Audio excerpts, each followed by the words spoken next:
let me start by indicating that there's going to be 3 parts to this seminar.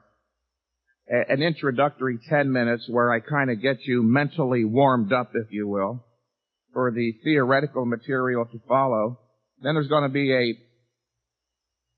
a listing of an actual concrete training program and a break whereafter Brian Johnson's going to do a practical. So let's just get started here with the introductory material. While I will be providing you today with an actual training program, actually later in the seminar, I want you to know from the outset, ladies and gentlemen, that my purpose today, my primary purpose, is to teach you something meaningful, of value, that is, about a logical approach to the subject of productive bodybuilding exercise. Logic is, after all, man's method of gaining knowledge, which is his means of survival and is therefore of most fundamental value in human existence. Man is not an instinctual creature, as you've been reading about in especially the Weeder magazine. Instincts cannot coexist in a creature whose fundamental defining characteristic is his conceptual or cognitive faculty, which can only be used by a volitional choice. Now, don't let some of these words frighten you. You came here to learn something today, hopefully of value. Where words are new, don't be afraid. Write them down and look them up later on. You might find that they will prove of great value in your future thinking and learning.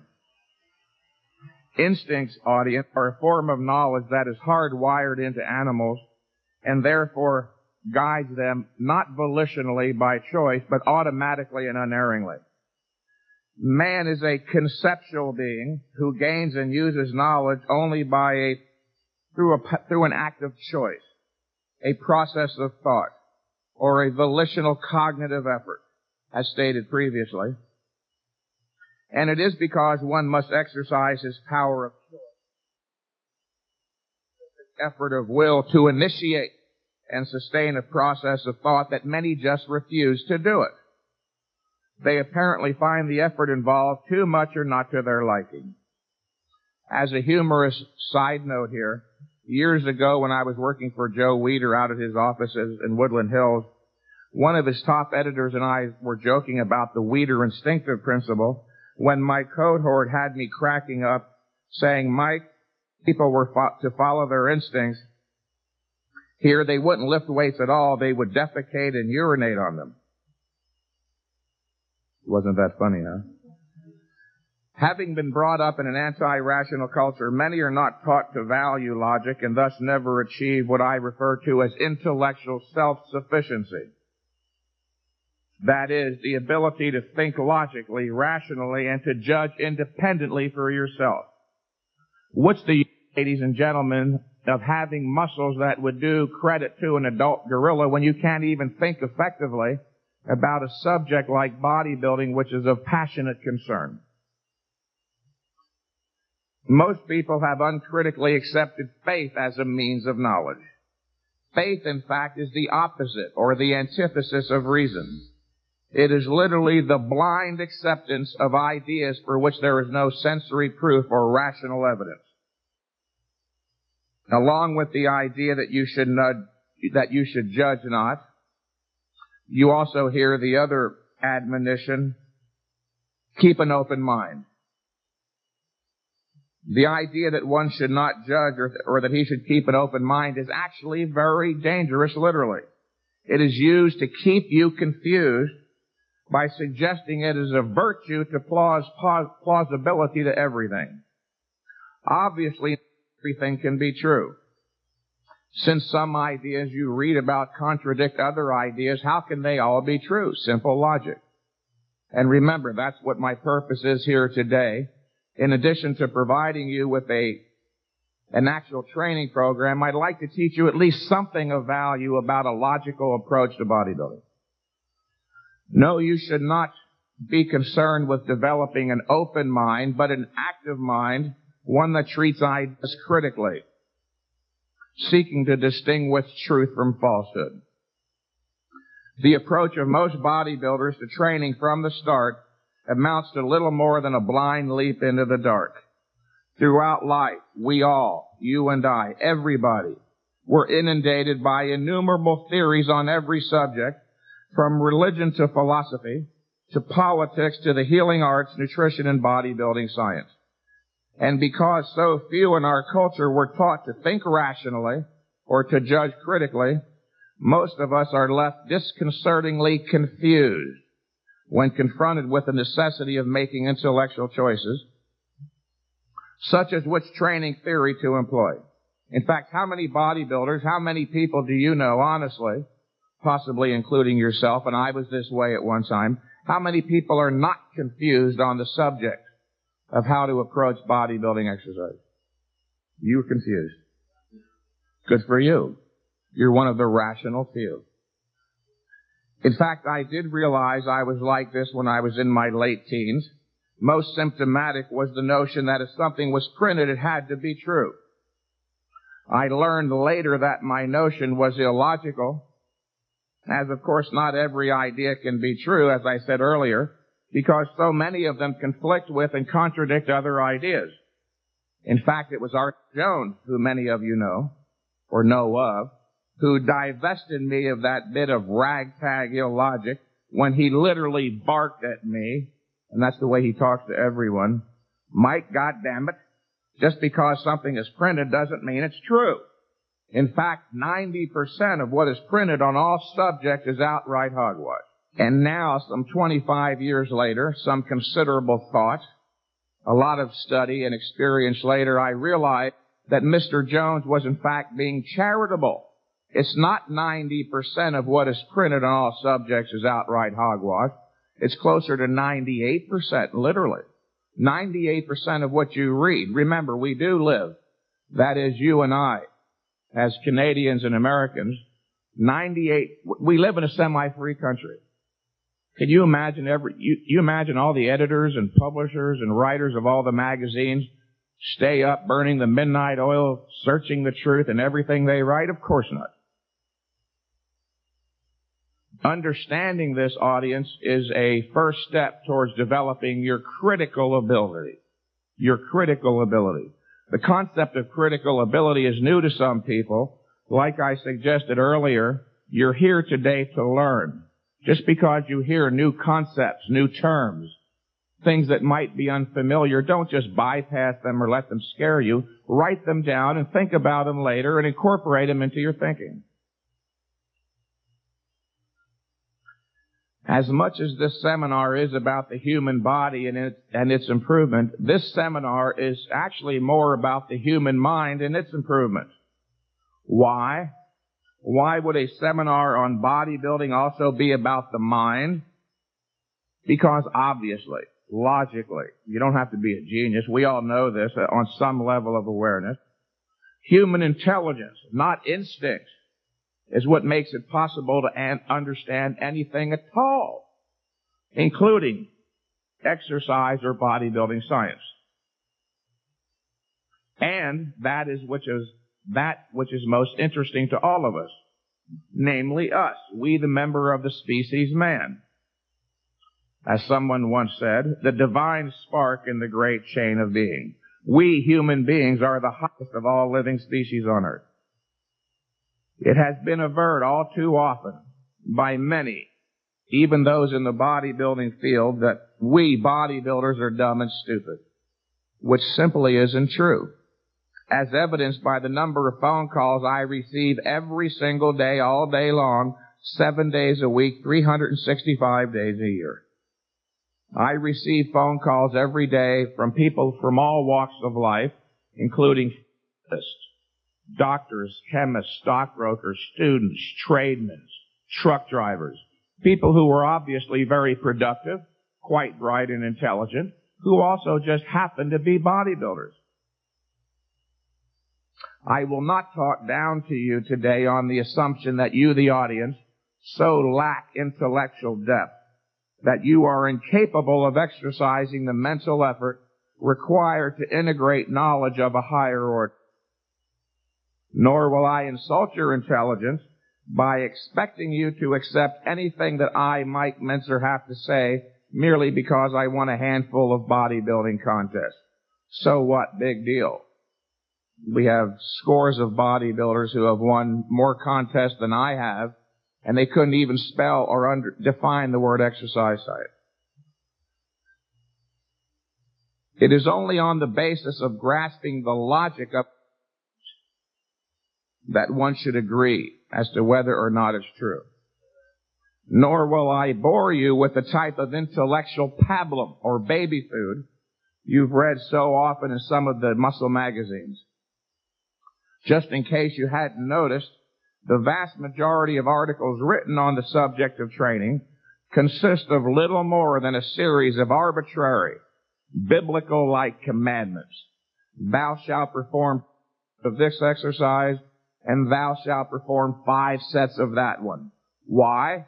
Never any reason. Blank out. No logic, no explanation. You see, audience, the realm of the intellect, the human mind, which again is the central focus of today's thought, is much more demanding than the average bodybuilding writer realizes or recognizes. And formulating a valid, non-contradictory theory of training requires knowledge not just of human physiology, but man's method of gaining knowledge, again, logic. A mere passionate discharge of the arbitrary contents of one's subconscious onto a piece of paper is just that, intellectual vomit. As a man of reason, I act on the basis, or I seek to act only on the basis of understanding the reasons for doing something at all, which is the way all human beings should proceed. And that once again is what this seminar is about. I'm not here just to give you another training program and expect you to blindly follow it. Would that be worth the $40 and the time you expended to come here today? This seminar is about a reasoned, principled, logical approach to the subject of productive bodybuilding exercise. One that can be understood by anyone, everyone willing to exercise the required mental effort. I presume, after all, that you came to Mississauga today because of your enthusiastic desire to achieve your muscular potential, maybe for personal reasons, to be Ontario, the Canadian champion. There might even be those in here who aspire to be Mr. Olympia. And, most important, that you, the audience, already understands that the basis of a rational, logical approach to bodybuilding or any other arena of human endeavor is the recognition that only the specific appropriate knowledge can lead you to engage in the purposeful action required to successfully achieve a goal. In fact, that's my favorite statement in the whole seminar. I'm going to repeat it. The basis of a rational, intelligent, logical approach to exercise or any other arena of human endeavor is the recognition that only the specific, appropriate knowledge can lead you to engage in the appropriate action required to achieve a goal. We all kind of sort of know that on some level of awareness, but if you don't explicitly state it periodically, it kind of loses impact in your own thinking. You're here to gain specific knowledge. No, the material in today's seminar is not infinitely complex, but it's not intellectual pabulum either. I am asking you, cast aside all your other concerns for the next few hours. Get intense mentally. Focus on the logic of my ideas, and once and for all, clear up any and all confusion. That won't be a problem for you since you're already unconfused, and that's fine. I'm not laughing at you. It's no fun being confused, is it? Or uncertain. Then, audience, you will be able to proceed with the greatest power available to a human being. The power of certainty. One of my favorite words, intellectual certainty. Not muscular power, but the power of certainty, which can only be gained when you truly grasp, fully recognize the power of ideas, the realm of the intellect. There does exist a viable intellectual discipline, exercise science. In the next section, remember, this is merely introductory, I will explain the logically interdependent hierarchy of ideas that makes up the context of bodybuilding science, again, so that you, the audience, will leave here not with just one more exercise program, but the ability to think more clearly, logically about the subject, and go on to confidently and successfully achieve your bodybuilding goals and your goals. In fact, while learning to think logically about bodybuilding, you'll learn something about the nature of thought itself, which you can then extend to other areas of life and lead a more rewarding and more fulfilling life overall. Before concluding this introductory section, audience, I'd like to address one important point that will serve, in fact, as a direct prelude to the next part of and it has to do with the near universal confusion that exists with regard to the fact that there can only be one valid theory of proper, productive bodybuilding exercise, or any other subject for that matter. This subject is centrally responsible for most of the failures in bodybuilding, and I can tell you unequivocally, without any slightest doubt or uncertainty, more bodybuilders fail to achieve their goals than succeed. Most bodybuilders, probably most of you in here like I did at one time, I'm not putting you down, wherever you're at with your thinking, most of you, I was there at one time too, but I'm a little bit older than most of you and I've had more experience. I've learned a lot in the last 20 years. Most bodybuilders make the mistake of approaching the subject of bodybuilding training with the idea that all theories have some merit or are of equal value. Then they waste precious time frantically looking into all these different theories, hoping that somehow, someday, some way, they'll find one that works. And as a result, literally, I'm not exaggerating here for effect, I talk to bodybuilders every day from all over the world, literally every day, all day, 7 days a week, 365 days a year, and I do a lot of seminars. The most salient characteristic of the vast majority of bodybuilders I meet is that they are confused, and the confusion results in their not achieving their goals. Most bodybuilders literally fail to achieve their goals, which is why they're perpetually asking questions of anybody and everybody they can. They come to seminars all the time. You know what I'm talking about. Again, how many bodybuilders do you know who are not impotently bewildered, disconcertingly confused? At least 99%. In fact, it could not possibly be true that all, or many, or even two training theories are of equal merit.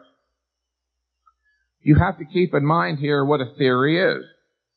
A theory is a set of abstract principles which purports to be either a correct description of some aspect of reality and or a guide for successful human action. And there is only one reality. Is there anybody here who, there probably is. Is there anybody here who would like to make the point that there's more than one reality? Well, good. We have at least a semi-rational audience. Since there is only one reality, come on people, obviously there is and can be only one theory of any aspect of reality. Just as there is only one valid theory of epistemology, which is the theory of human knowledge, mathematics, electricity, chemistry, relativity, the theory of evolution. Likewise, there is and can be only one valid theory of productive bodybuilding exercise, and it just so happens to be the theory of high-intensity training. I don't have any weird emotional investment in this thing.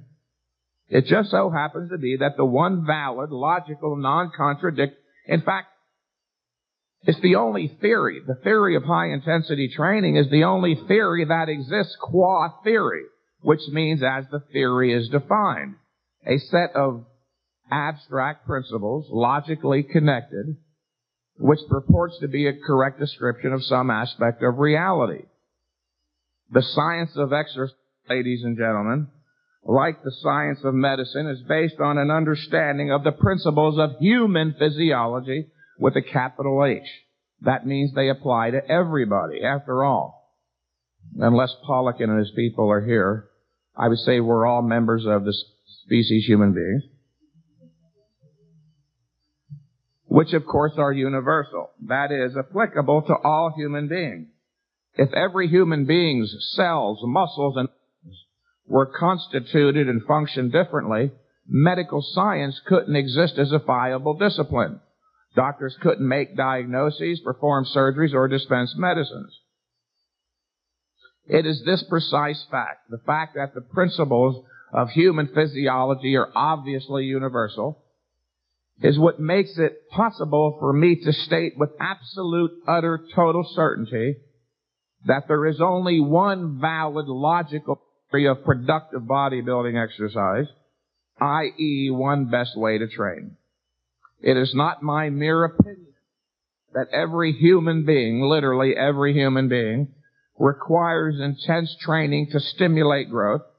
It is a well-authenticated fact beyond debate. And because the magnitude of the toll demanded by high-intensity training is very great, such training must be not cautiously regulated, it must be hyper-cautiously regulated with regard to volume and frequency so you don't overtrain. Overtraining, remember, is not just a mistake. It's the biggest mistake you can make.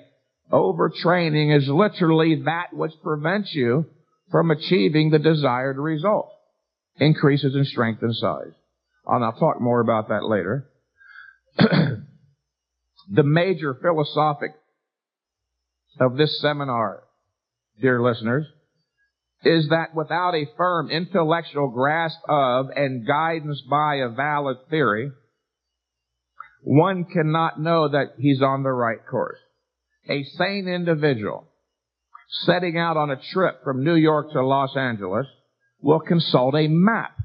A map, interestingly enough, is a theory about how to get from point A to point B. Without the map, he would get lost, lose whatever certainty and motivation he may have had, and terminate his effort along the way. Knowledge, like any other value, has to be gained through a volitional effort, an act of choice. Anyone smart, anyone here today, and it's all of you, smart enough to learn the ABCs, write a sentence, or read a book, can, with sufficient effort, integrate the knowledge he gains as a result of today's seminar. Now we get to the intense workout. Recently, one of my phone consultation clients expressed considerable astonishment that he had been able to realize so much uninterrupted progress utilizing heavy-duty, high-intensity training. And I explained to him, that should not be a surprise. There's no mystery here. That people have been growing muscles beyond normal levels for tens of thousands of years. That we live in a knowable, rational universe of clear-cut identity, guided by one set of never-changing principles, and that the cause and effect, this is a key concept for those who want to learn to think logically about exercise or anything else, cause and effect. The cause and effect relationship between intense exercise and muscular growth has been understood for at least decades by a few people at least, even though the vast majority of so-called experts in this field have failed to grasp it. I concluded by pointing out to this individual that it is reality and its laws, the laws of nature, you know, that dictate the causes which must be enacted to affect the buildup of muscles beyond normal levels. And that once these causes, these natural laws, are clearly understood, in reality, the task of developing bigger muscles, while of course requiring high-intensity effort, is really rather simple. Nature also dictates what mental causes. We were talking earlier, a second ago, about physical causes. Nature also dictates what mental causes that must be enacted to affect an intellectual understanding of any subject or issue. You must first recognize that all human knowledge has a nature. Your body has a nature, right? Your brain is a part of your body. Your mind is a part of your brain. Your brain and the knowledge therein has a nature, literally. Human knowledge, people, is hierarchical in structure, with a base of fundamental principles or ideas which must be first grasped before moving up the logical ladder. This may be most readily observed, of course, in the field of mathematical science. Now remember, we're here today to talk about exercise science, but we're talking something here in the abstract about the nature of knowledge itself. In mathematical science, or mathematical knowledge, there is a base of fundamentals, which of course are what? Addition, subtraction, multiplication, and division. It is only on the basis of first grasping these fundamentals that one may then deal efficaciously with derivatives such as algebra and calculus. The major reason why you, or so many bodybuilders, are confused is that you fail to take the time to gain an understanding that the context of knowledge, which constitutes bodybuilding exercise science, has a base of fundamental principles. The major reason why most bodybuilders are confused is that they don't understand that the context of knowledge, which constitutes bodybuilding exercise science, has a base of fundamental principles. If you want to learn to think logically about exercise, which again is what I presume you came here for, this is the first thing you have to logically understand, that the body of knowledge constituting exercise science has a base, a foundation of fundamental principles. And it ain't that difficult. So you might write this down for your own edification, which relate to the issues of intensity, volume, and frequency. Curious, I told you I talk to bodybuilders every day.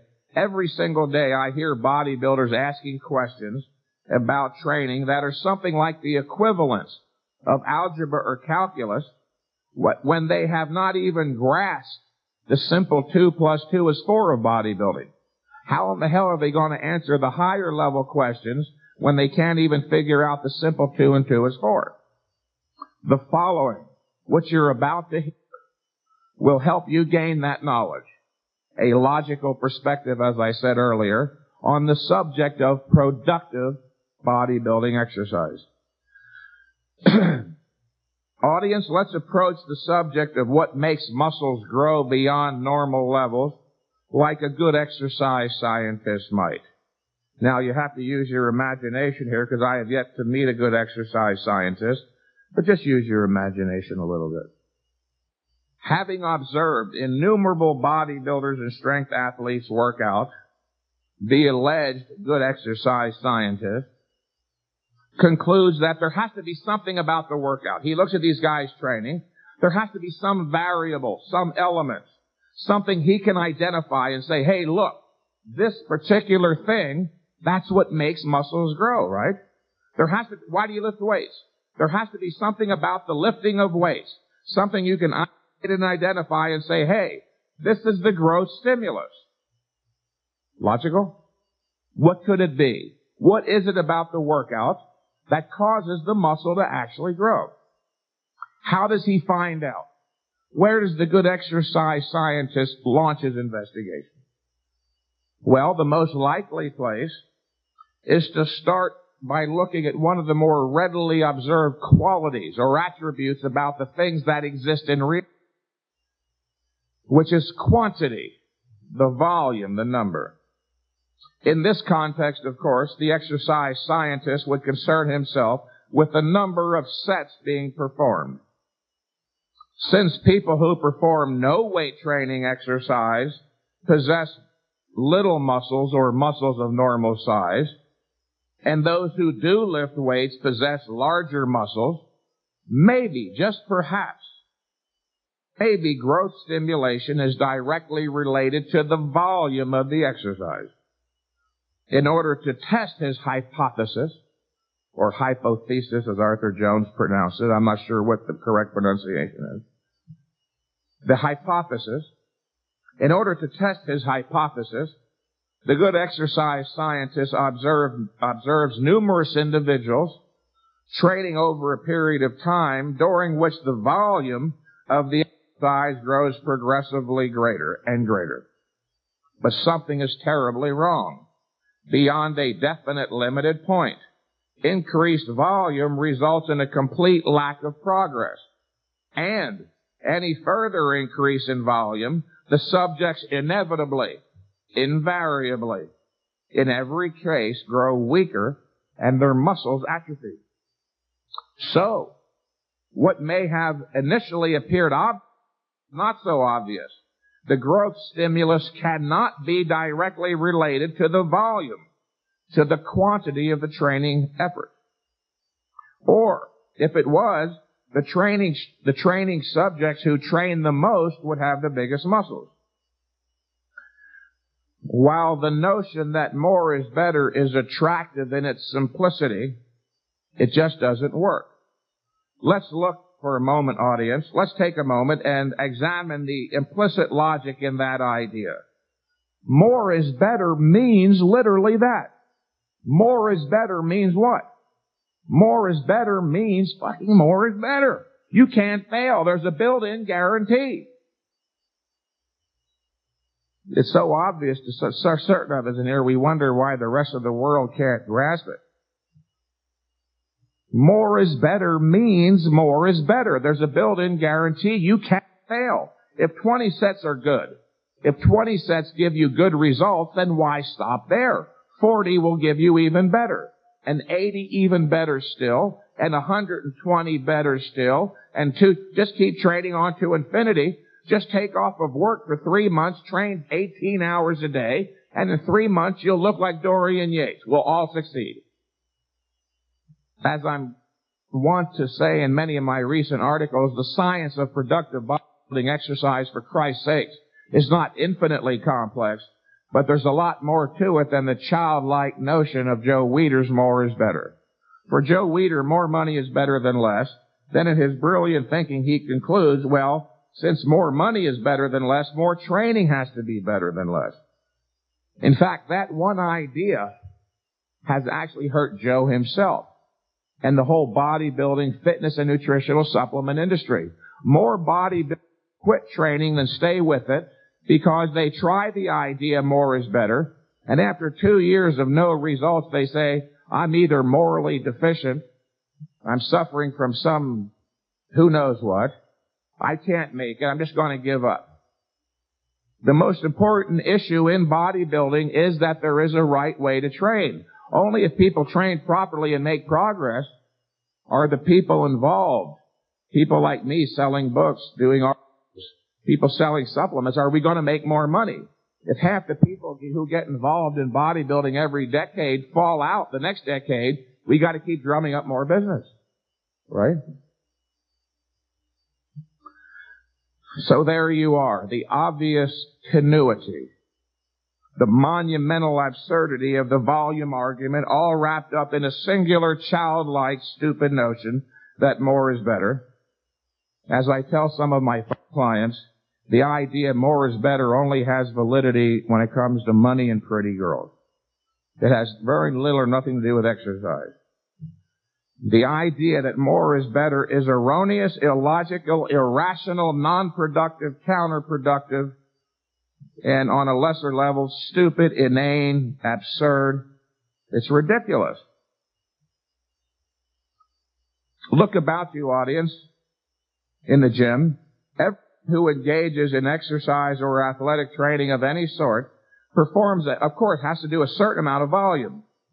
But if volume was the key in and of itself, the stimulus responsible for triggering growth, those who perform the most exercise in every case would have the largest muscles. And we all know that ain't true. I know people who train for hours, literally hours a day, for years. I know one fellow trained for 7 years, using every variation of the volume approach from weeder to serious growth to whatever. And he did get a little bit stronger, but even his girlfriend said, his name is Ali, he said, "Ali, you just have not built any muscle in 7 years." The vast majority of bodybuilders do fail to achieve your goals, and probably, I would guesstimate that 99% of you in here are frustrated too. How many of you in here, looking back over the last year or 2 or 3, adding up the hundreds, even thousands of hours of blood, sweat, and tears, can honestly say that you got a proper return on your investment?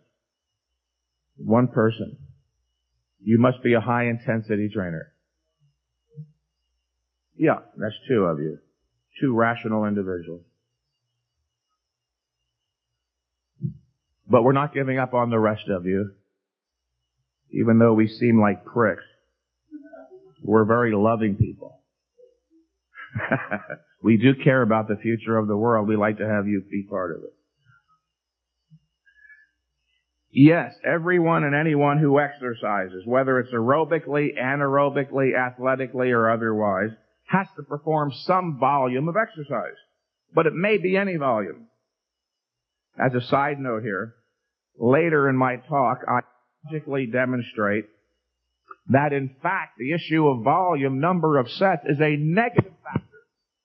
Literally, true. I'm not speaking metaphorically. The issue of volume, number of sets in bodybuilding exercise science, and Brian is one of the few people who really understands this, is literally a negative. Even 1 set. Doing 1 set represents a negative factor, but we'll go into that later.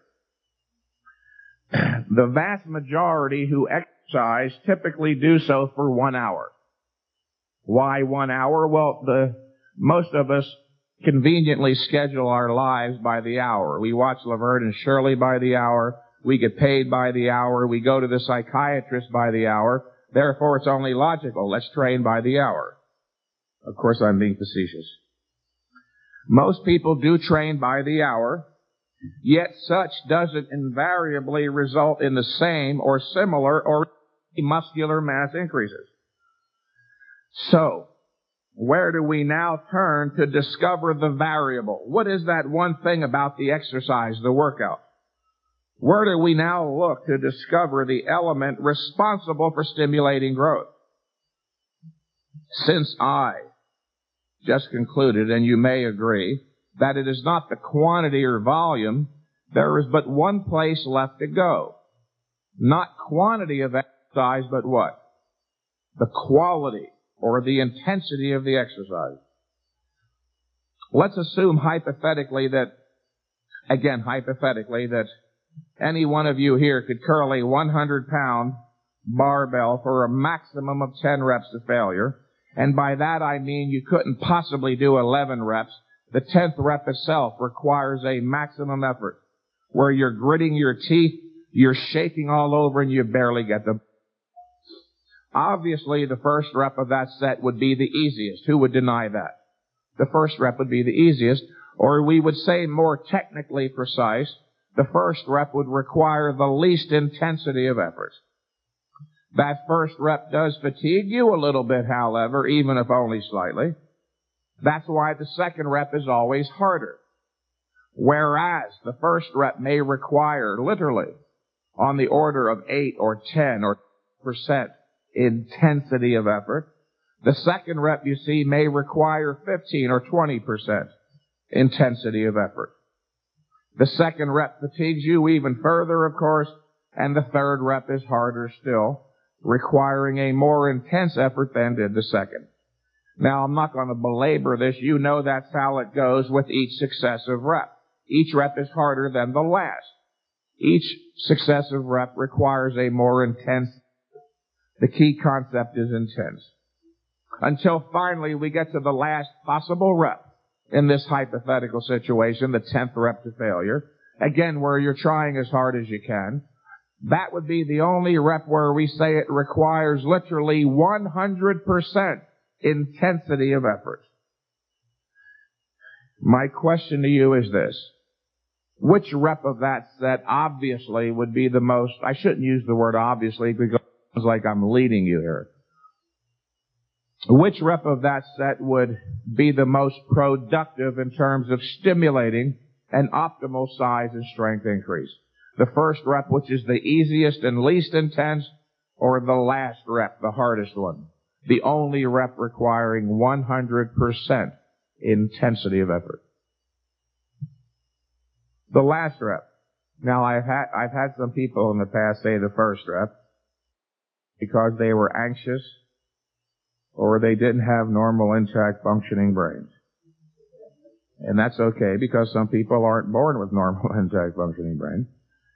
Yes, of course, the last rep would be the most productive, not the first rep. In fact, if you could curl, again, hypothetically, 100 pounds for 10 reps. Now, you would never do this, but hypothetically, for some weird, strange reason, you only ever just did the first rep, then you put the bar back down, never attempting a second, third, fourth, fifth rep. Would you ever grow? No. It's too easy. There's not enough intensity of effort. The intensity, to be more specific, the intensity of the stress on the first rep of a set of 10 is not sufficiently threatening to your body to warrant an adaptive response. That is a strength and size buildup. Just like you couldn't get a suntan sitting in front of a 100-watt light bulb. I don't care how long you sat there or how much Phosphogane suntan lotion you rubbed all over your belly button. That 100-watt light bulb is not intense enough. The intensity of the stress doesn't threaten your skin sufficiently to warrant an adaptive response. That's not a muscle buildup, but a suntan buildup. You see, audience, most people think of developing a suntan or developing larger muscles as something merely cosmetic. And by cosmetic, I mean to improve your appearance. But of course, nature couldn't care less if you were a blonde Adonis on the beach with a 22-inch arm. The development of a suntan, just like the development of larger muscles, both of those things represent literally defensive barriers the body builds to protect itself from future assaults of high-intensity stress, whether high-intensity ultraviolet sunlight stress or high-intensity anaerobic exercise stress. Executing that last, almost impossible rep causes the body to dip into its reserve capacity or ability. And since your body obviously only has a very limited reserve ability, the body protects itself from future assaults on its reserves by enlarging upon its existing ability through the compensatory buildup of more muscle mass. That's probably the most intelligent statement in my whole seminar today. It's very abstract. So this is not a put down. Is there anybody here who'd like me to restate that? I understand. The first time I read that, I had no clue what the hell that meant. But after I understood it, I got so excited you couldn't peel me off the ceiling for 2 days. Listen very carefully the third time if required. Executing that last, almost impossible rep causes the body to dip into its reserve ability. Not the first rep, it's too easy.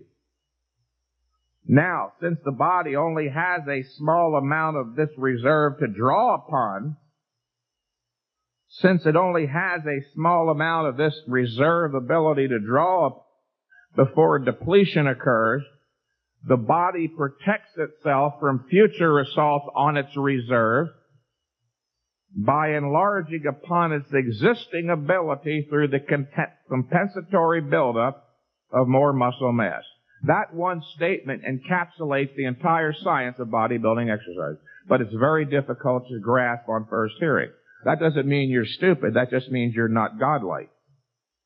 When you first sat down, say in kindergarten, Did you fully understand the ABCs? I didn't. I was kind of slow. It took me weeks. But now look, you fully understand it. You've integrated the ABCs into words, words into sentences, sentences into paragraphs, paragraphs into books. Work with that concept. There were a few people who got excited properly by that. Think about that later on and you'll fully understand the actual science of exercise. Only high-intensity exercise can force the body to resort to this reserve ability once again sufficiently to stimulate an adaptive response in the form of a muscle mass increase. Repeating tasks that are well within your existing capacity do nothing to stimulate growth. If you can curl 100 pounds for 10 reps and all you ever try is 10, body has no reason to grow. You have to attempt tasks that are beyond your existing capacity. That's what stimulates growth. And of course, how does the bodybuilding orthodoxy and exercise science have you train? Not to failure. Oh no, there's something apocalyptic, frightening, dire. Don't train to failure. You might grow a third eyeball or hair on your tongue. Don't train to failure. It's dangerous. Well, Brian Johnston and I and a bunch of at least tens of thousands of others in the world have been training to failure for 20 years. It never bothered me. There's nothing wrong with training to failure. You have to train to failure to stimulate a strength and size increase.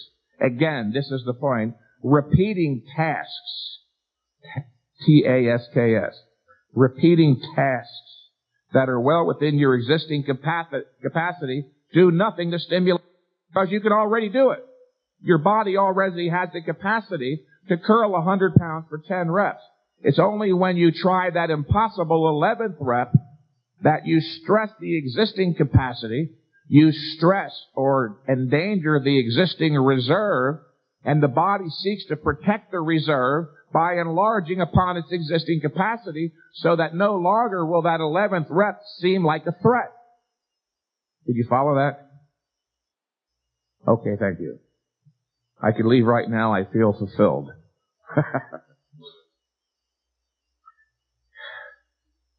Carrying a set to the point where you are forced to utilize 100% of your momentary muscular ability, audience, is the single most important factor in increasing strength and size. Working to a point of momentary muscular failure, where another rep is impossible despite your greatest effort, ensures that you pass through the breakover point, or that point in the set below which you go and growth will not be stimulated, and above which you grow and growth will be stimulated. Interesting to note here, even the detractors of high-intensity training force theory have to admit that the last rep of a set is the most productive. Think about it. All these people, many of them knuckleheads, who claim high-intensity training theory is bunk. Now, what's the first principle of the theory of high-intensity training? The principle of intensity. When they say high intensity doesn't work, there's no validity, that's like saying the first rep is better than the last. So if you can curl 100 pounds for 10 reps, just do one rep. Forget the last 9. Because intensity doesn't matter. Come on. I had a client of mine, he's now a good client. I was telling Brian this earlier. He called me several months ago. He was in a quandary. He said, Mike, I don't know. I'm awfully confused. I don't know if I should sign up with you or Charles Poliquin. His name is Mac. I said, Mac, if you're that confused and you can't see on the face of it the difference between Charles Poliquin and I really don't want you to sign up with him. You deserve each other. Anybody who denies, this is the point, all the semi-jokes aside,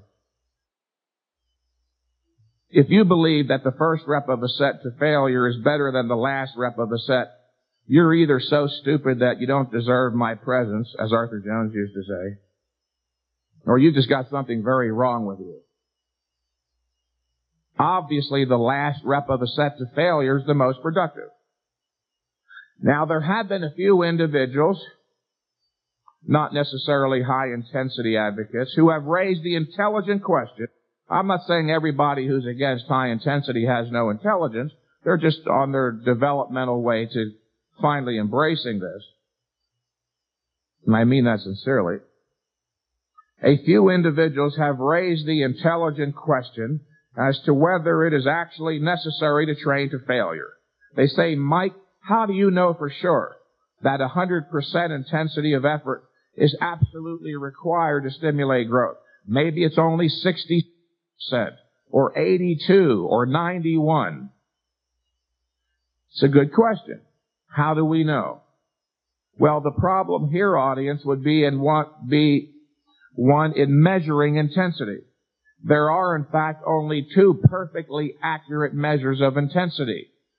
0% when you're totally at rest, and 100% intensity when you're exerting yourself with maximum effort. Here's the point.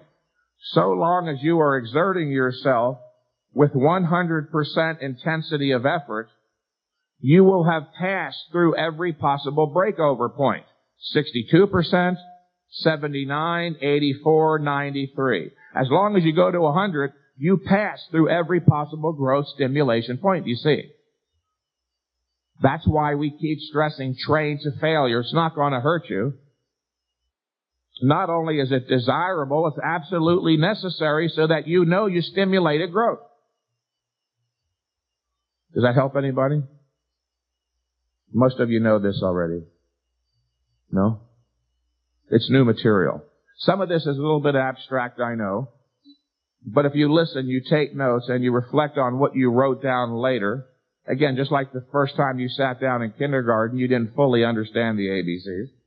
Think about this stuff here, and you'll learn to think logically about exercise, so you won't have to keep running compulsively to the newsstands every month, grabbing up a handful of magazines, running home, locking the bedroom door, tearing the phone out of the wall, and scavenging the pages for 4 hours, hoping that someday you'll find a magic routine. That's like playing Russian roulette with your life. It doesn't work.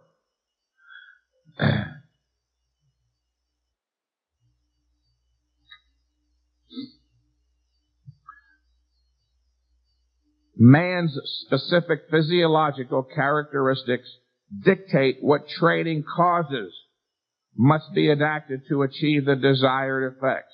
That is, an optimal increase in strength and size. Not my opinion, not the whim, the will, or the wishes of the majority, but nature. Nature requires what you've got to do to stimulate growth. The primary causal determinant, the first cause, the most important thing in simpler language, is unequivocally, without a doubt, the imposition again of a high-intensity training stress. And while the imposition of a high-intensity training stress is a first necessary cause, it is not sufficient cause to effect an optimal increase. There is another very important physiological characteristic which must be considered, one that has been perpetually ignored by the bodybuilding orthodoxy, by exercise science, and more likely than not by you. This particular idea, this physiological characteristic, has been ignored, which is why most of you here today have failed to achieve your strength and bodybuilding goals. And I again aver with absolute utter certainty that the majority of you in here today are frustrated, having failed to come even close to your bodybuilding goals. And you know I'm right. I'm not omniscient. I don't have a crystal ball. Because I simply logically understand the laws of nature. And I know that you're violating the laws of nature. You're not doing what reality requires to stimulate increases in strength and size. Wow.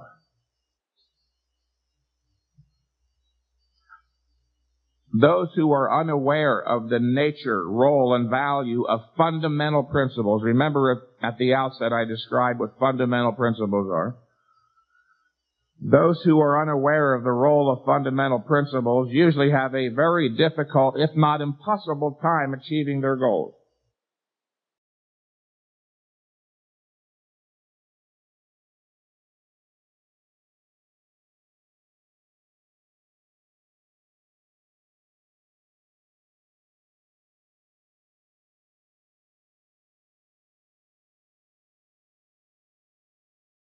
being emotionally driven instead of conceptually directed, they seem to operate on the warm, fuzzy notion that if their desire to achieve a goal is great enough, that's all they need, just sheer desire. And never having made it a policy to check for inappropriate mental habits, they semi-consciously resort to the unchecked, unchallenged notion, again, more is better.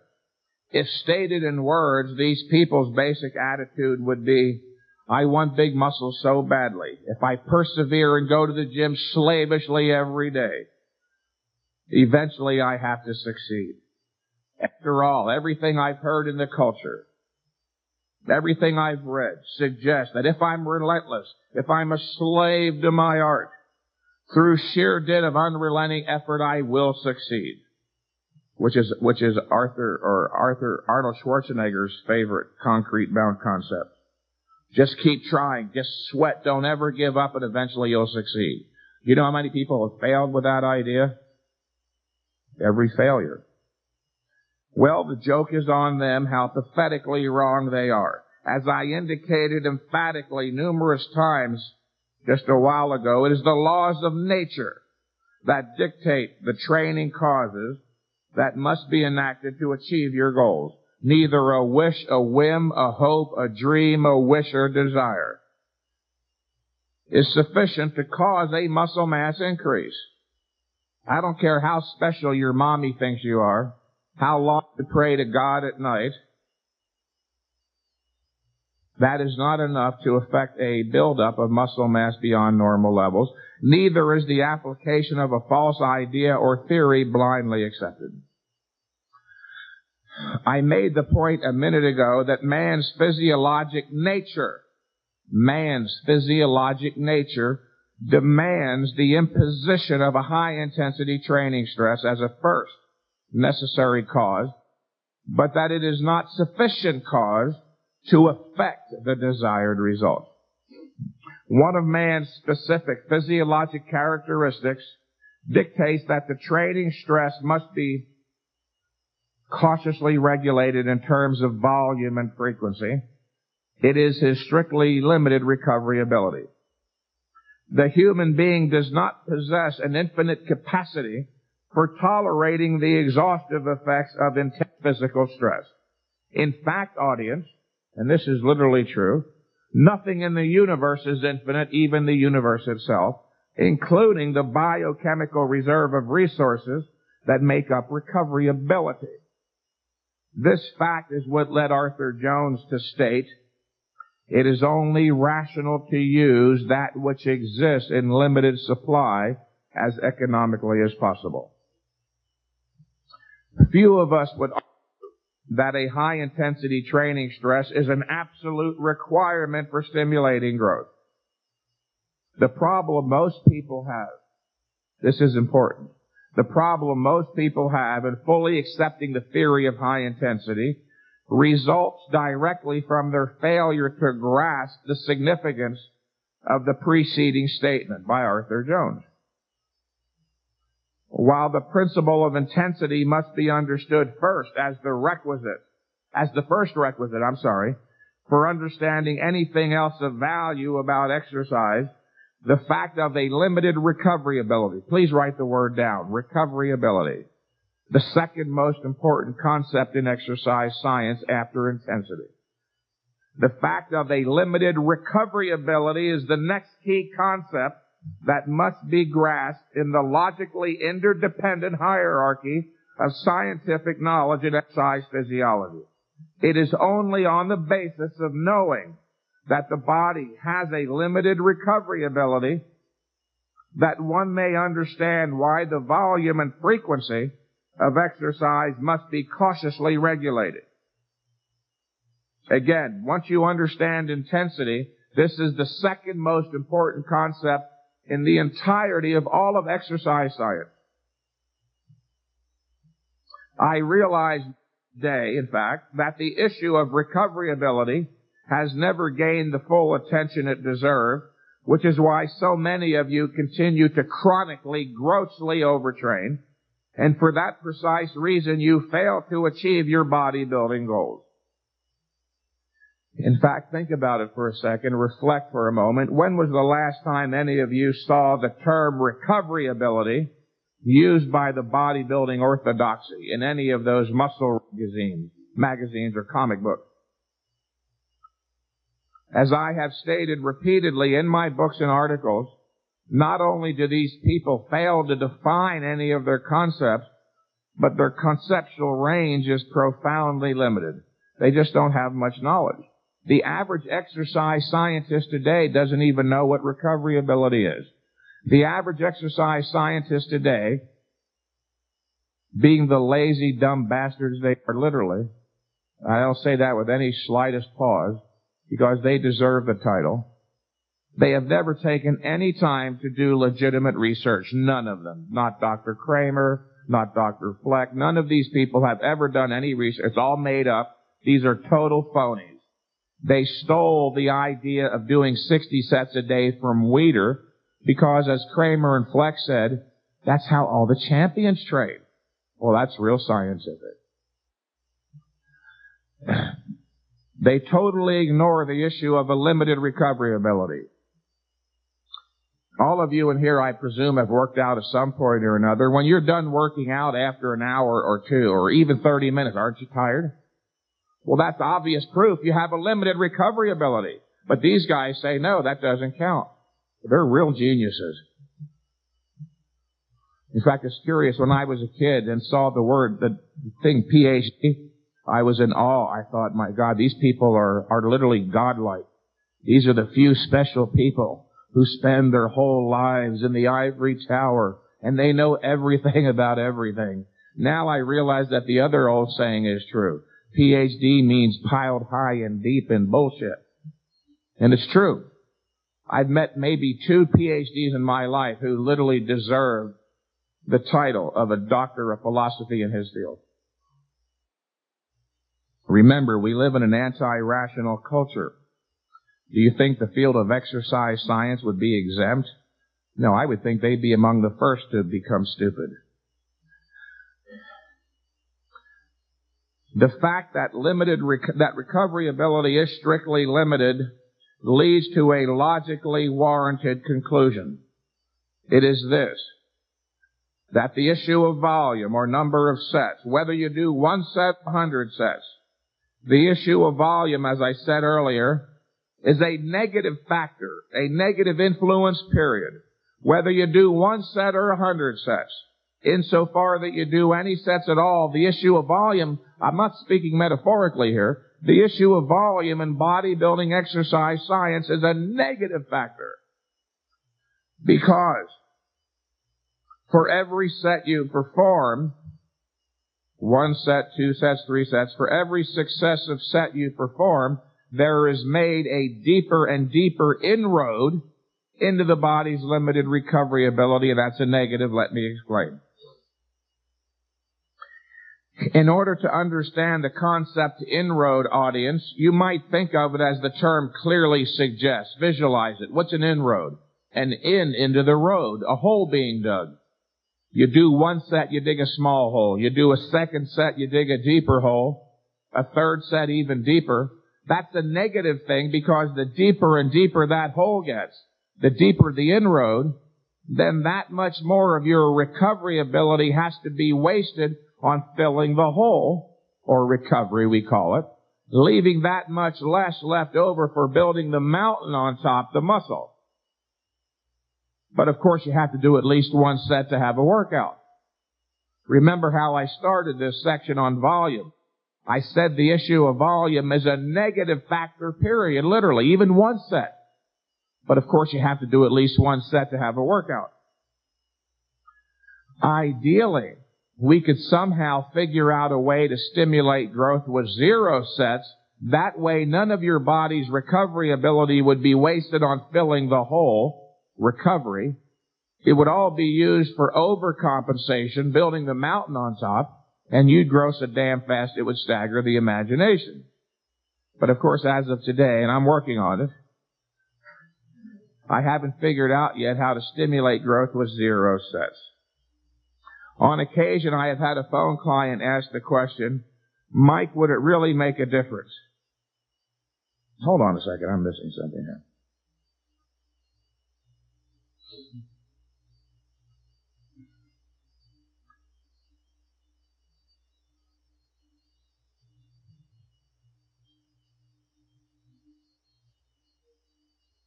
As I was saying a second ago about the importance of this issue of recoveryability, it should be one of the two issues of most central concern, literally. The issue of recoveryability should be one of the two most important issues of central concern in exercise science, and they all but completely evade it.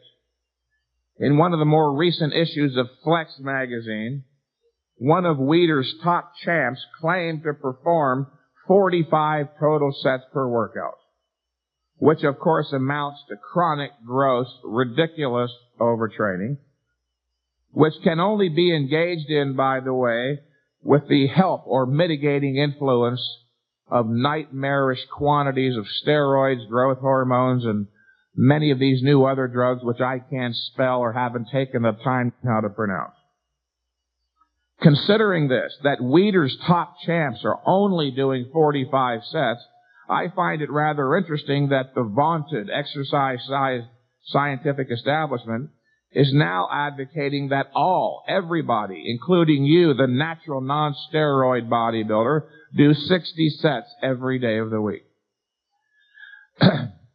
On occasion, I've had a phone client ask, Mike, would it make a difference? Would it really take to do a second set? You keep making such a big deal about doing one set. And I respond something to the effect that doing a second set is neither necessary nor desirable. In fact, it would be the biggest mistake you can make. Going from one set to two sets is literally the biggest mistake you can make, because going from 1 to 2, audience, is not merely a linear increase of 1 unit, 1 to 2. It represents a doubling, a 100% increase in the volume of the exercise. And remember, that's a negative. Even one set represents a negative, because insofar that you train at all, you make an inroad. Well, some people might say, well, Mike, if I do a second set, maybe I'll get a little bit more growth stimulation. But then I point out, whatever little bit extra growth stimulation, you made a doubly deeper recovery ability, so that negates any greater growth stimulation. How do most bodybuilders train today? They go into the gym with the notion that their purpose is to see how many sets they can do or how long they can mindlessly endure. And that's wrong, of course, because bodybuilding is not aerobic. A bodybuilding workout is not an endurance contest. In fact, it used to be when I signed up new clients locally down at Venice, California, by the end of the first workout, my new client would look at his watch and he goes, but God, Mike, that was only 16 minutes. I feel like I can do more. And my stock reply would be, but sir, if I'm to take your statement at face value, I would have it you'd like me to train you until you can't do any more and you have to leave the gym in an ambulance. The point I'm underscoring here again, audience, is that your purpose as a bodybuilder is not to go into the gym to either prove or improve your endurance, but merely to stimulate growth with one set to failure. Now, if you don't like the standard of notation 1, and I understand this, yes, I'd rather have $100 than $1 too, but we're not talking about economics here. If you don't like the number 1 in this context, look at it this way. Let's say you're doing a set of 10 reps to failure on the pull-downs. You're doing the positive reps slowly under control, putting maximum stress. You're holding it statically for 2 or 3 seconds, and then lowering for several seconds. Do you see where each rep is actually made up of 3 units? The positive, the static, and the negative. Times 10 reps, you really did 30 units of work. If you don't want to call it one set, say, let's do 30 units of work. That'll make you feel a little better. Again, the point I want to make here, even if one extra set might contribute some slighter growth stimulation, which it won't, you also made a 100% greater inroad into recovery ability, making it that much harder to recover from the workout, let alone build a mountain on top of the muscle. I want to discuss now the third fundamental principle of exercise science, ladies and gentlemen, the one relating to frequency of training. Single major cause of your failure to experience meaningful progress as a volume bodybuilder, or possibly even a high-intensity bodybuilder, relates to overtraining. If you think I'm overstating it, or I mention the issue of overtraining too often in my articles, you're mistaken. Considering that overtraining is the major cause of lack of progress, that most bodybuilders fail to achieve their goals because of it, and that the orthodoxy, along with exercise science, has unconscionably evaded the point, I'm actually understating the importance, the role of overtraining.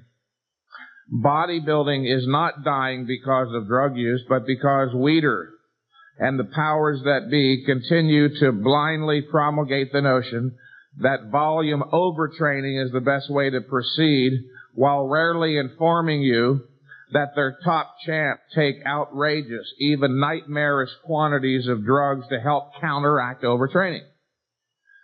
I find it curious that the great majority of bodybuilders, knowing that overtraining means something obviously, decidedly negative, never look into the issue seriously. Think about it. The term overtraining is always used in a negative context. In fact, try using it as a positive. Try using the term overtraining positive. You can't do it. By definition, overtraining means performing any more exercise in terms of both volume and frequency than is minimally or precisely required to stimulate growth. The majority of bodybuilders today still seem to operate on the notion that their purpose, as I said earlier, is to go into the gym to see how many sets they can do, how much they can take, or how long they can mindlessly endure. And that is wrong because, again, bodybuilding is not aerobic. In other words, ladies and gentlemen, a bodybuilding workout is not an endurance contest. Bear in mind that your actual, literal purpose as a bodybuilder is to go to the gym and intelligently, rationally, logically, knowingly do what nature requires merely to activate the growth mechanism, then get the hell out, go home, rest, and grow. Many bodybuilders today apparently still don't understand that the big picture in bodybuilding is comprised essentially, I emphasize the word essentially, in fact, you might write this down. I'm going to elaborate on this next crucial point for a few minutes. Then we're going to go into an actual outline of a real training program. This is the last crucial point. Most bodybuilders today do not understand that the big picture is comprised essentially of two elements of equal value. I emphasize the word equal. By equal value, I mean literally 50-50, not 60-40, not 70-30, but 50-50. The first element, the first 50% of the big picture, obviously, yes, of course, is the actual workout. Who would deny that? But just as important, the other 50%, not one iota less important than the actual workout, is the rest period between sets. And here's why. The workout, you must understand, does not actually produce. The word is produce. The workout does not produce muscular growth. Remember, the workout is merely what? A stimulus. It stimulates what? The body's growth mechanism into motion. It is the body itself that produces the growth, but only if you leave the body undisturbed by further exercise during a sufficient rest period. Or you could say it simply, in other words, if you don't rest enough, you don't grow enough, if at all. Now here's the crux of the problem. How does anybody know with reasonable certainty that enough time is elapsing, in fact, between workouts? The answer is to be found in the following. Immediately upon the workout, you don't feel the same as you did before the workout, do you? You're tired, exhausted. There's a deficit. in addition, just don't throw it at me. In addition to the personal experience of feeling fatigued, you have also exhausted in the technical sense a considerable portion of your body's resources or recovery ability, which were used to fuel the workout. Recall from earlier that the extent to which you work out or do a number of sets, you make what's called a what? An inroad. A key concept in exercise science. You make an inroad. You dig a hole into your recovery ability. The first thing your body must do after the workout is not grow, but what? Recover. Fill the hole. Overcome the inroad, the deficit. Or as Arthur Jones used to like to say very eloquently, compensate for the exhaustive effects of the workout. Put back what was used up. Put back what was there before the workout. And here's the important point related to that. The process of recovery, overcoming the inroad, filling the hole, is not completed zippo in 5 minutes after the workout. In fact, the completion of the recovery process itself may take several days, a week, or longer, depending on the individual and his age, existing condition, the training stress, his nutritive equilibrium. It can take the body several days or longer to complete the recovery process before the body even has a chance to start building the mountain on top, which is overcompensating building the muscle.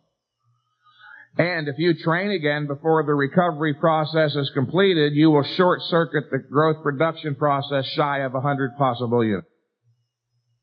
That's correct. The recovery process alone may take several days to be completed. And here's the proof. Every bodybuilder in here of any experience has had the experience of performing a tremendous leg workout, let's say on a Friday afternoon after work.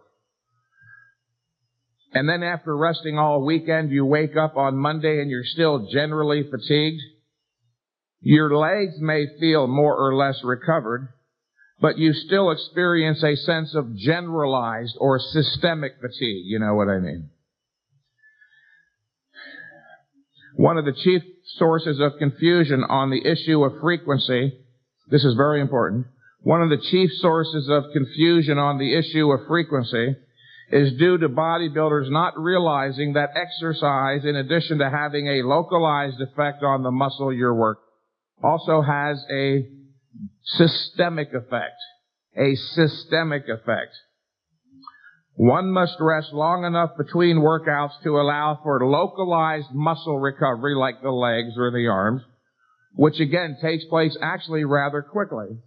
But also you must allow enough time between workouts to allow for systemic recovery, which takes considerably longer. In fact, a good friend of mine, one of the guys who for my website, a very brilliant fellow named Dave Stapleton, who some of you may know, said one of the most intelligent things in this regard I ever heard. He said, Mike, we should not be prescribing rigid formulas for frequency.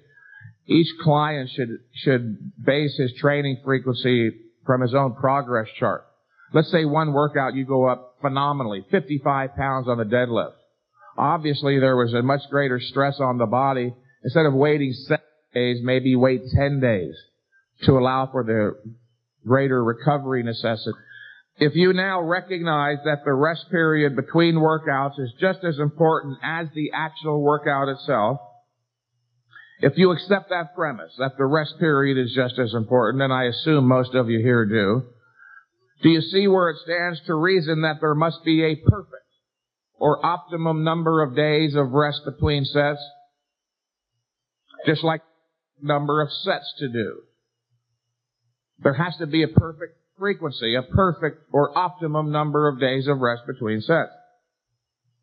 I and many other high-intensity trainers have learned through enormous experience that for the vast majority, training once every 5 to 7 to 10 or even less frequently is literally almost magic compared to any other protocol. It is always a mistake to train 2 days in a row, because 2 days in a row or 24 hours between workouts is not sufficient to allow for either full recovery or growth production. And no, absolutely not. Decompensation does not take place. Decompensation you know the term decompensation? We used to use the word atrophy or muscle loss, strength loss. Does not occur after 96 hours of no training. A number of years ago, I asked numerous bodybuilders, including some of the top ones like Dorian Yates, I said to them, hey, have you ever noticed that after a layoff of a week or even 2 or even longer sometimes, that you always come back stronger? And they all responded in effect, you know, Mike, it's kind of odd that you bring that up, but you know, now, yes, that you're making it a point, I always have the same experience. After a week or 2 or even longer off, I come back stronger. Well, if these individuals, if you come back stronger after a layoff, you didn't decompensate. You're stronger. You did the opposite. You overcompensated. So the point here is this. Do not worry. You will not decompensate after 1 to 2 weeks.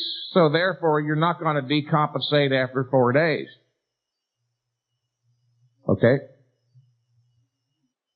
That's really all I have to say on the issue of frequency.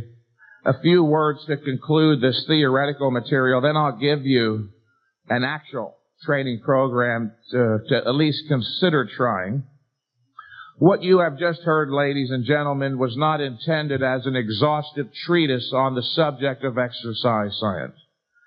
More important, of greater practical necessity, is that what I just gave you provides a broad general discussion of the fundamentals. Again, the term fundamentals of bodybuilding science, an understanding of which is an absolute requirement for those seeking to lose their confusion and gain a logical perspective on the subject of productive bodybuilding exercise. If you do not fully understand all the issues you heard today, then check your notes. Reread them and reread them, reread them and reread them, as somebody once said to me, and I know why he emphasized that. Some people think if they read a particular subject and they don't get it on the first reading, you're somehow mentally lacking. That's not true. Even brilliant geniuses have to reread and reread and reread books over and over until they get it. Where concepts are new, don't be afraid. Consult your best friend, the dictionary, and spiral with them. By that I mean connect these new ideas to other related ideas and experiences you have in your subconscious.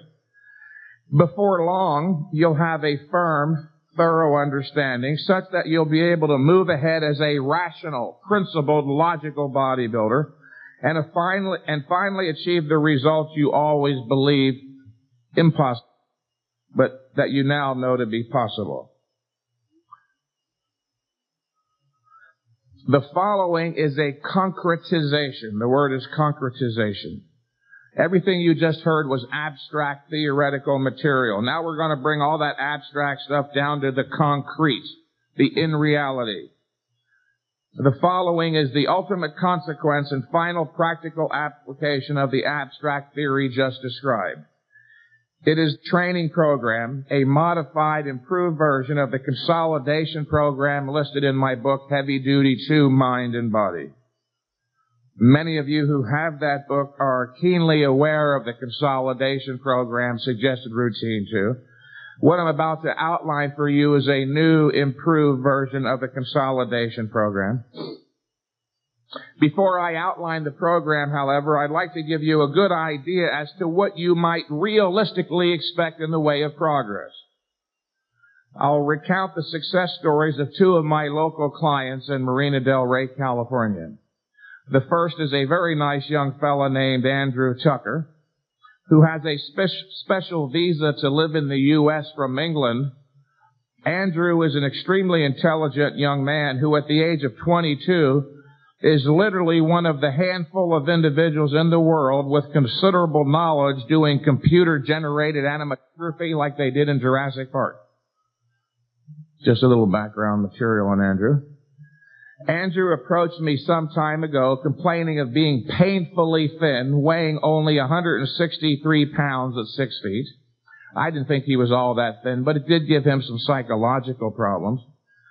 With the program that I'm going to list for you today, where he did only 2 sets per workout once a week, Andrew is now up from 163 pounds to 210, and within 4.5 months. And his deadlift went from 170 to 380 in the same period. Not long after Andrew signed with me, another young fellow, John Kulikoff, one of my favorite clients, approached me also complaining of being painfully thin, which in this case he really was painfully thin.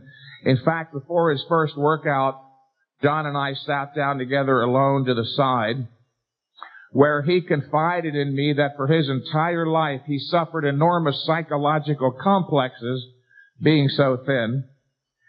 He had tried every type of program, the Weider program with Mentzer and the Cybex program with Weider's program. He tried everything you can imagine. Couldn't gain any muscle. He came to me and said, "Mike, you're my last resort." He was so thin, the type of guy you used to joke about in the locker room. You know, I hate to see this guy stand over the shower drain. We might lose him. He really was very thin. Within 3 months, using the program I'm going to list for you today, John went from 147 pounds at 6'1", until now he weighs just shy of 175, with his deadlift going from 165 to 345, and he's well on his way to his ultimate goal of 200 pounds. He will never again suffer the problems associated with being terribly thin and only training once every 7 days for the past 3.5 months. Now, make no mistake, what I just explained to you, these gains are not otherworldly. They represent the norm that to be expected when utilizing a properly conducted high-intensity training program. Of course, not every one of you in here will gain that well, although many will. Some of you will gain even more, with the genetically bereft, perhaps not doing quite so well. For those of you who find stories such as these inspirational, you might check out my website at www.mikementzer.com. A number of these success stories have with them the phone numbers of the individuals listed so you can call them and check for authenticity. None of this is lies. If you know nothing about high-intensity training and you hear it's possible to gain 25 pounds in 3 months and almost double your deadlift, it may sound impossible, but it's because you're ignorant at this point. But you don't have to remain ignorant. The following routine, the program you're here listed, is, at least from one perspective, the literal perfect bodybuilding program. If you keep in mind this one thing, that the ideal situation is to be able to stimulate all of the major muscles of the body with the least amount of exercise possible, which is 1 set. Now, I'm not going to ask you to do but 1 set. Let me explain. Bearing in mind all the while that, as I stated earlier, a volume, number of sets, is a negative factor, period. Keep that in mind as you hear this. You will perform 2 different workouts referred to as workout A and workout B. You will do 1 workout a week.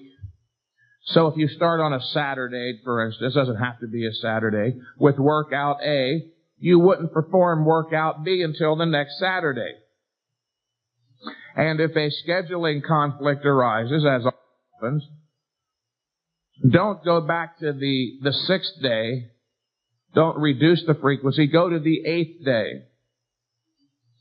And after 8 or so total workouts, take 2 full weeks off, then resume training once every 9 days. And for the following reason. In fact, this is the most important issue in exercise science once you have first understood what you heard earlier, the fundamentals of intensity, volume, and frequency. After 8 or so total workouts, take 2 weeks off, then resume training once every 9 days for the following reason. You will grow stronger as a result of every workout without a doubt, unless you're extremely genetically hurting. You will grow stronger as a result of each workout. You will, in other words, audience, be lifting progressively heavier weights all the time. Do you see where it stands to reason, dear listeners, that as the weights grow progressively greater, then the stresses also grow progressively greater too? Does that make sense? If you don't do something to compensate for the ever-growing stress, the stresses will reach a critical point such that they constitute overtraining. The first, of course, will be a slowdown in progress. And if you continue with the same exact volume and frequency protocol, there will ultimately be a complete cessation of progress known as a sticking point. I, like everyone else up until recently, used to believe that you had to reach a sticking point. It was inevitable. Until I realized what I just told you, that if you're lifting progressively heavier weights, then the stresses are growing greater. You've got to compensate for them, or eventually the stresses reach a critical point and they constitute overtraining. This can be prevented by inserting extra rest days and taking layoffs. You should never have to reach a sticking point.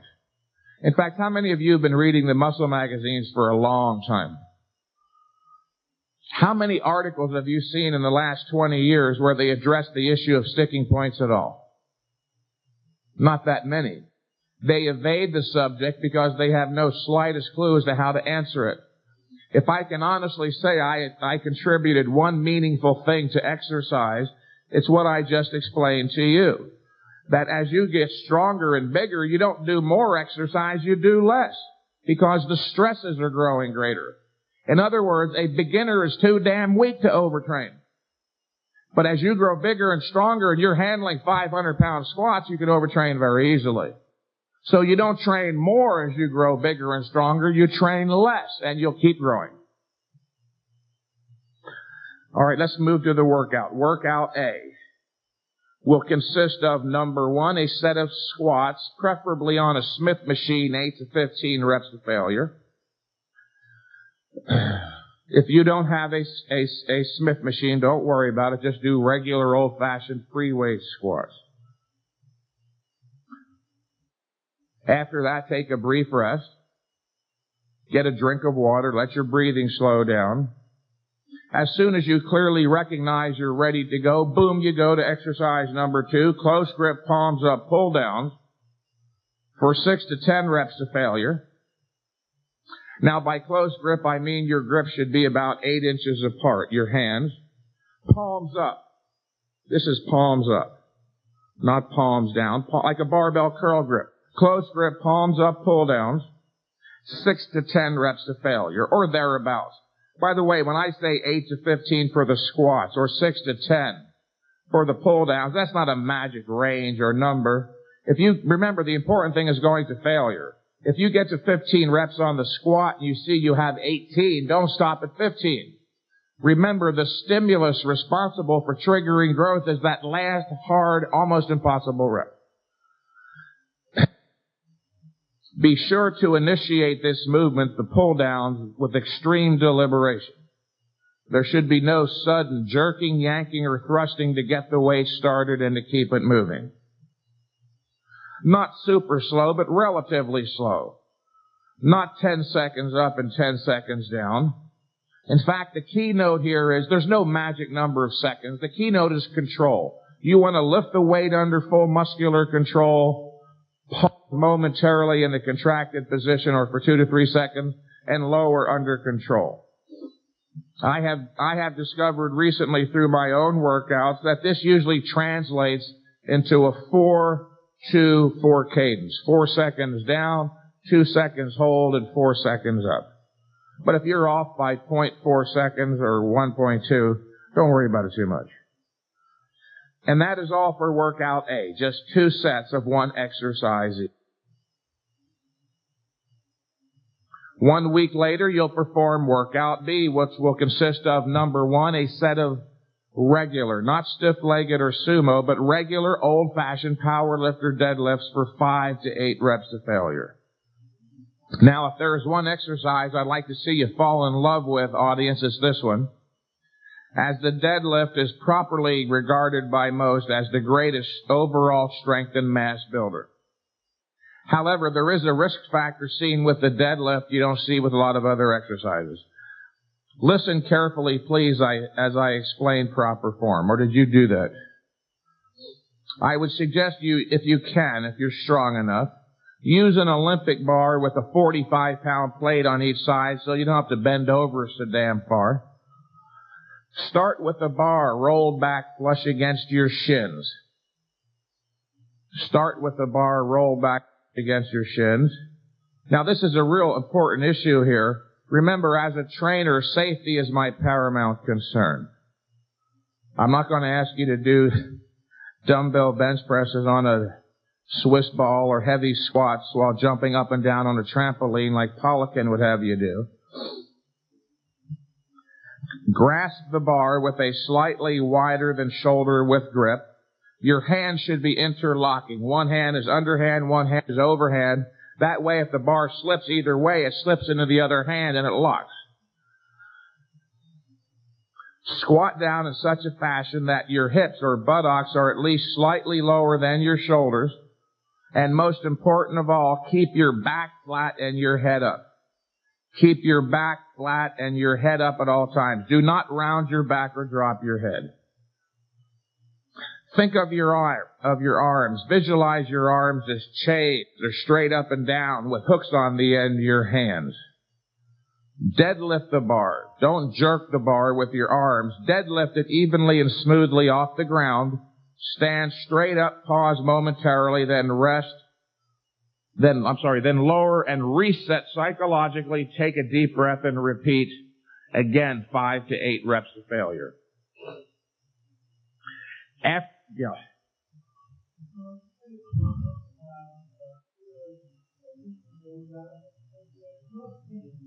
Yeah, you're pumped. It pumps the lower back. Yes, as long as you don't, if you experience any slightest tweaking or your doubt about the sensation, it might be pain, check it out. Get it checked out.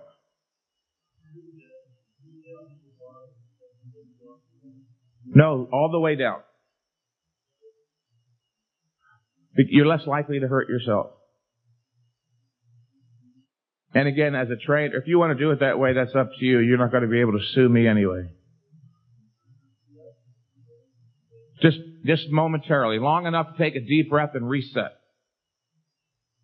After the deadlifts, take a brief 1 or 2 minute rest, then proceed to dips. Regular parallel bar dips, just like you did back in high school gym class. Do the dips like the pull downs under full strict muscular control for 6 to 10 reps. If you can do more than 10 reps, as I rather suspect most of you can do, add weight. I meant to emphasize the dip. Think of the dip as the upper body squat. You cannot beat it. It is the best pec exercise in the world, the best shoulder and tricep exercise. If you don't have access to one or you can't do dips, try incline presses. And that's all for workout B. Now, I have no doubt what some of you are thinking. That's it, Mentzer, that's all? You gotta be fucking crazy. Well, remember, the goal is not to see how many sets you can mindlessly endure, but to intelligently, knowingly, rationally, logically do only what nature requires to activate the growth mechanism and no more. Yes, there are hundreds of exercises you could do, but where do you draw the line? Very often, tell a new phone consultation client to do this workout, he'll say, but Mike, how about the leg curls for the hamstrings? No bent over dumbbell concentration curls like Arnold says for the lower outer 32nd of the bicep. How about seated calf raises for that special part of the calf? Or this for that, that for this, on and on ad infinitum. And I respond rather firmly, but sir, that's precisely what the hell you were doing before, and that was your... That's what led you to call for my phone services, whether you realize it or not.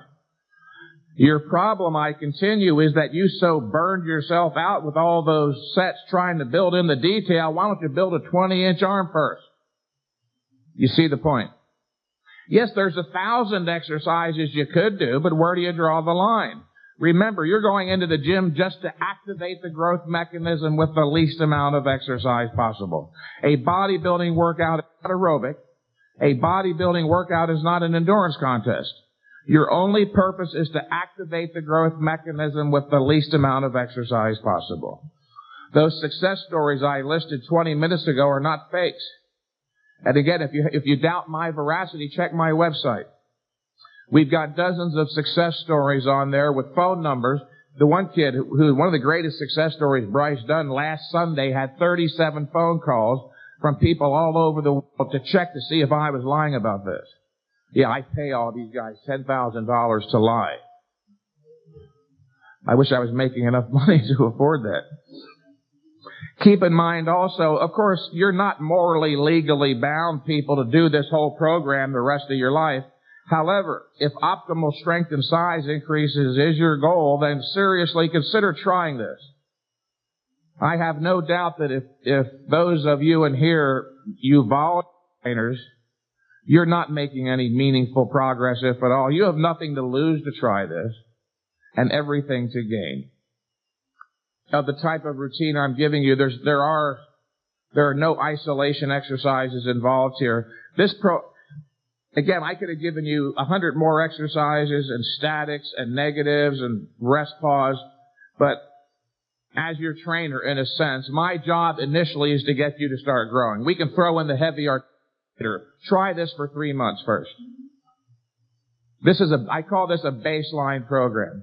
If you start throwing in all these tangentials, and you were to call me for a phone consultation, I wouldn't know how to assess your progress. So I always start people out on this bare bones startup baseline program. I did say a few minutes ago that from at least certain perspectives, this program is the perfect strength or bodybuilding training program. If you keep in mind, once again, that the ideal situation is to stimulate all the major muscles of the body with the least amount of exercise possible. Well, again, I'm not asking you to do the least amount possible, which is one set. Interesting to note here, however, listen to this. I have a few clients doing but one set of workout. In fact, my best gaining client ever, literally, is a phone client, my greatest success trainer.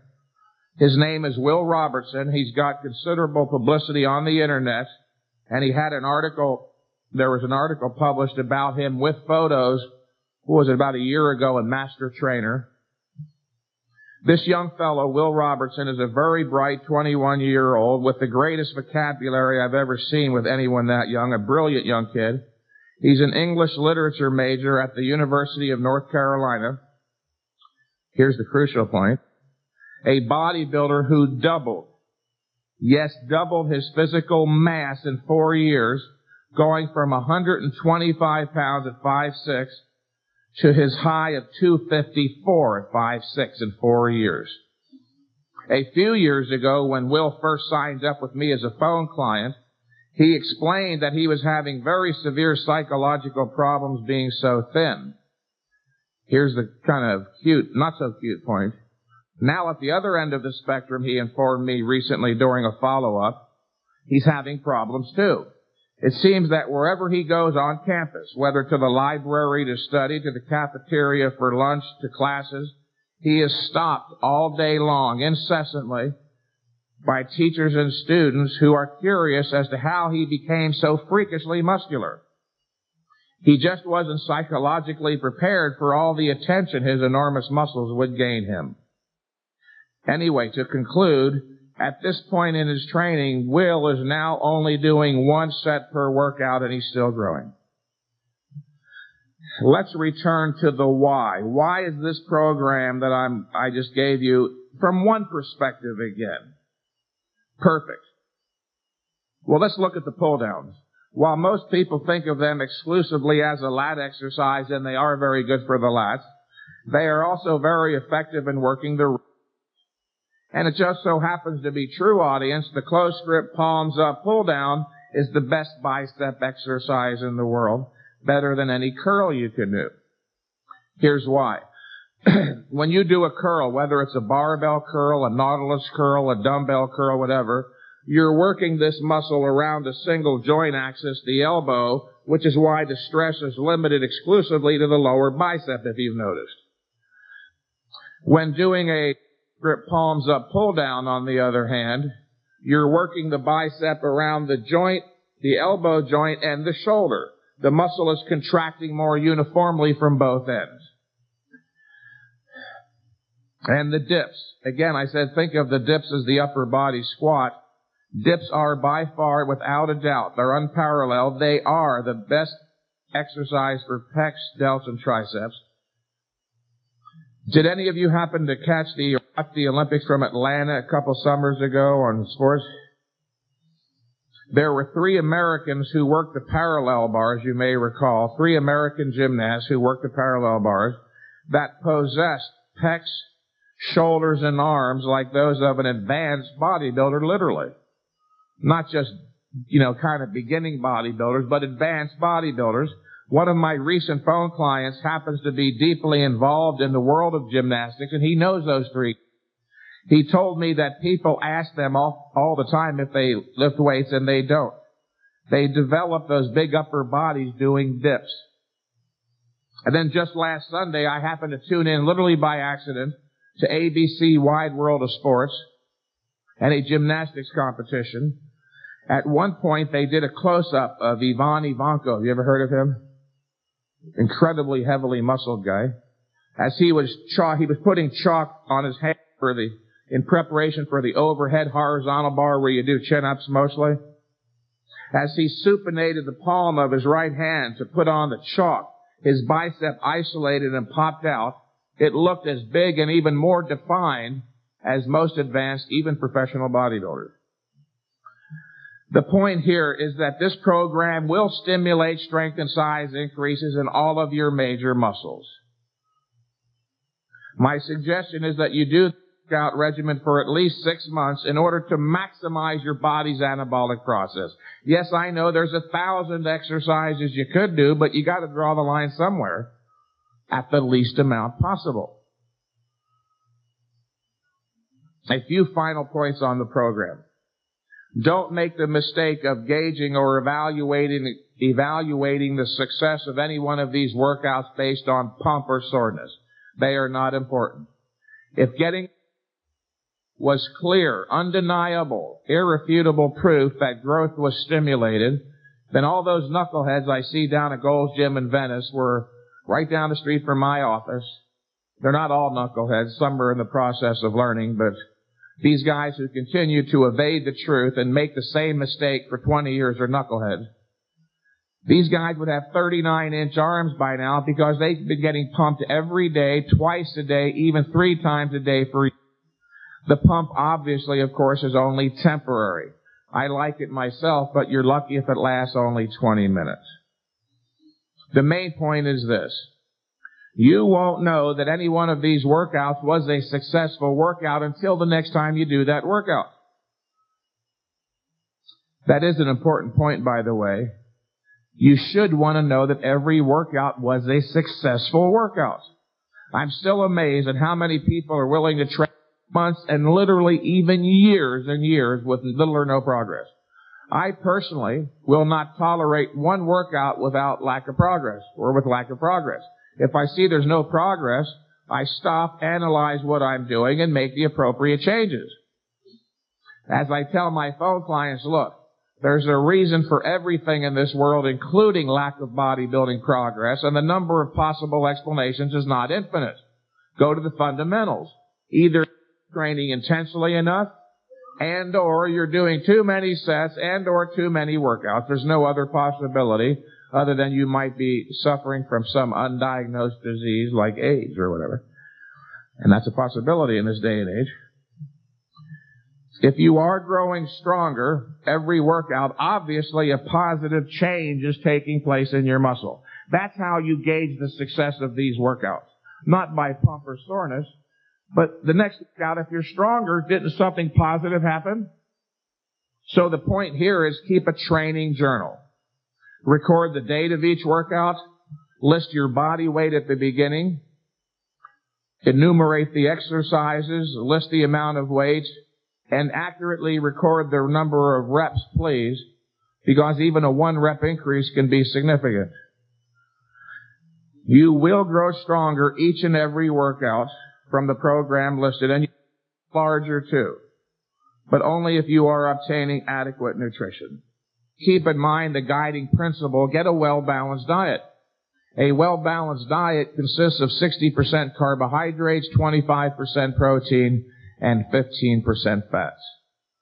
All these other ratios you've been reading about lately come from not reputable nutritional scientists, but food fattists and nutritional mythologists.